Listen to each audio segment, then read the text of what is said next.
everybody, Matt here from Matt Likes Comics. And as you guys have probably longtime followers of my channel have probably seen this before, and you new people to the channel, every so often when I'm running, I don't want to say low on ideas, but when I want to do something different, I do something I call random books my daughter pulls, which is where I get her to randomly pick a box. Then I open the box and have her go like this and randomly pick a comic. Why I have her do this? Because it's interesting to see what comes up, and two, it's not my usual thing where I pick a topic and then I, you know, ball on about it for a while and show the books. This time, my daughter picked books from a series called Firefly. Now, we all know what Firefly was. Firefly was a 2002 space western drama TV show created by Joss Whedon. Set in the year 2517, after the arrival of humans in a far new planetary system called the Verse. The show follows the adventures of the renegade crew of the Firefly class ship known as the Serenity. There are 9 people regularly on the Serenity, and we could all, go through and pick who was on there. We all know who most of the cast was at some point. Okay. All 9 of the characters were of diverse backgrounds, and after a cruel war, living on the fringes of society. Only 2 governments, the United States and China, have survived to form the current government called the Alliance. This is the background, of course, of the series, right? The show does show that nothing seems to change in the future. Only technology would advance. Humans are still humans, and everybody does what they do.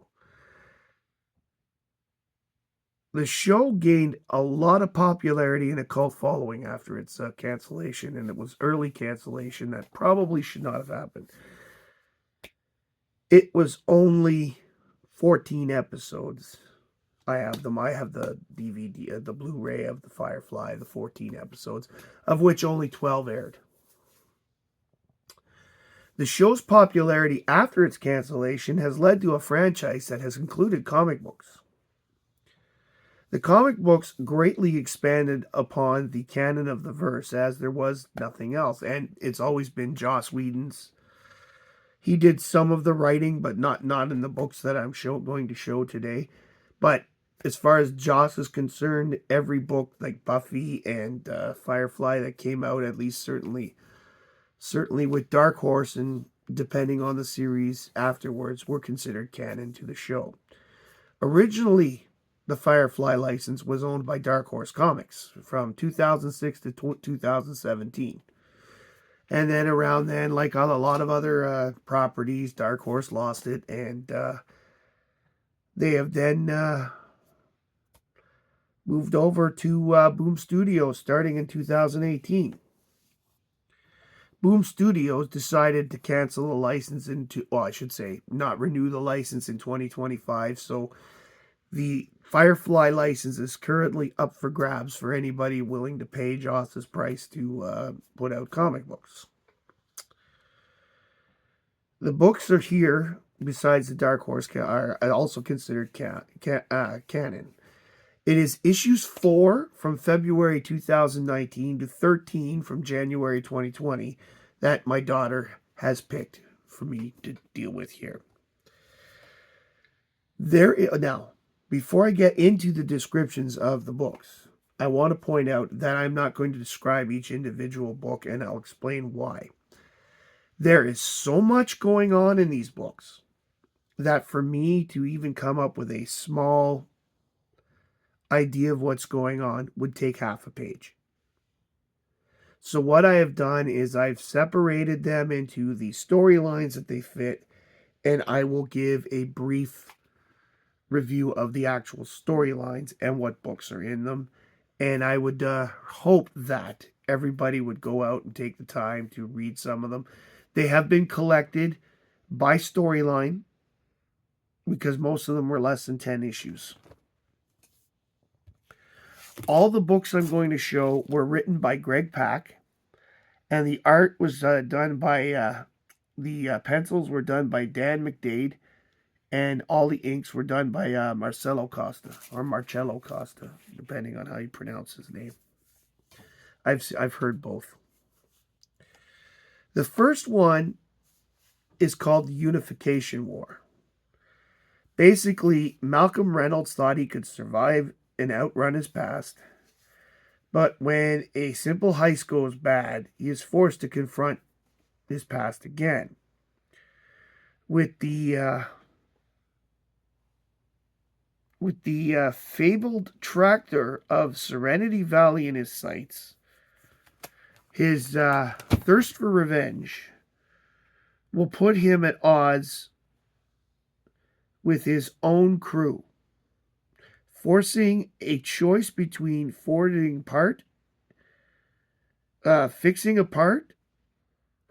his past, or fighting for the future part. Again, I can't read my writing. This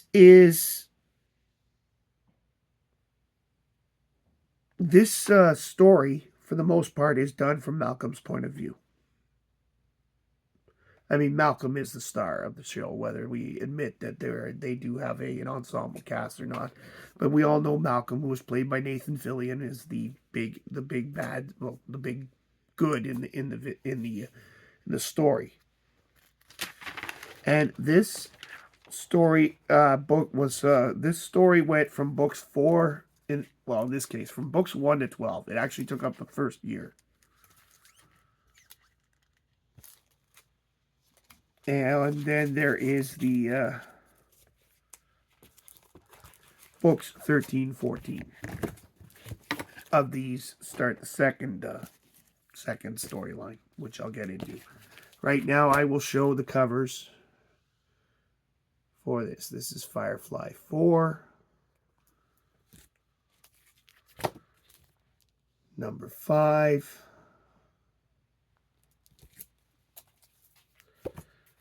Number 6.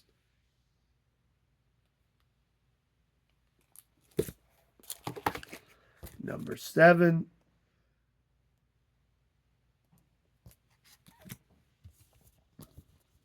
Eight.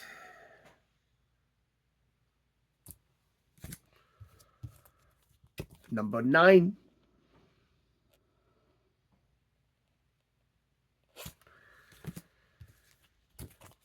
10.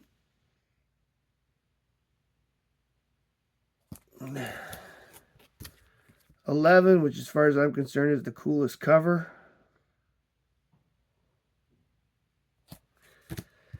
And 12 from that storyline, and it wraps up in this one. As I said, it's issues 1 to 12 that it does that. But because of the way my daughter did things, I picked from issue 4 up. Books 13 and 14 are the beginning of what's called the New Sheriff arc. And this covers from issues 13 to 20. This storyline also introduces Ma Reynolds to the universe and to the lore. Ma Reynolds being, Malcolm's mom. I ended up pulling out this extra issue because this is the beginning of this is the prequel, so to speak, to this storyline. I pulled this out. This wasn't part of the ones she pulled out. This is the one-shot that introduces the outlaw Ma Reynolds.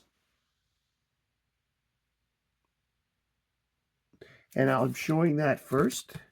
And I'll get quickly. The new sheriff in the verse begins with Malcolm after the conclusion of a week of working with Boss Moon, leading to his turnover. Boss Moon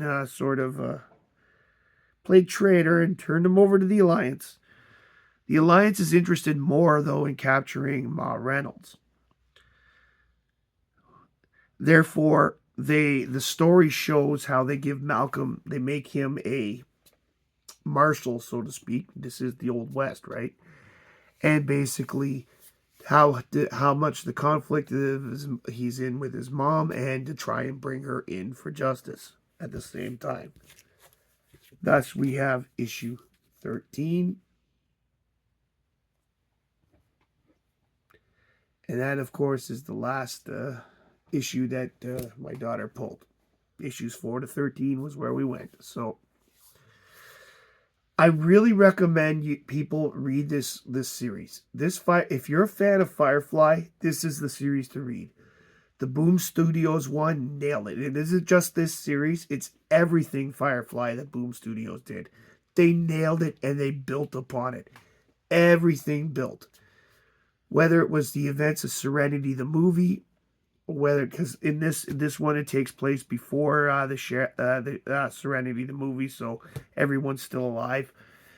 And but they do have stuff afterwards. They have a series where it takes place 20 years later with the kid of Wash and Gina Torres' character. Oh my God, Zoe. Took me a second there. Zoe and Wash's daughter. So you get a lot of cool stuff in the Boom Studios Firefly thing. You really should read it. I hope you enjoyed this. If you liked it or didn't like it, please like, comment, or unlike, comment, and subscribe below. Tell me if you've read the Boom Studio Firefly stuff. Tell me if you've watched Firefly. If so, who's your favorite character? I mean, it could be anyone, right? Thank you very much for joining me today.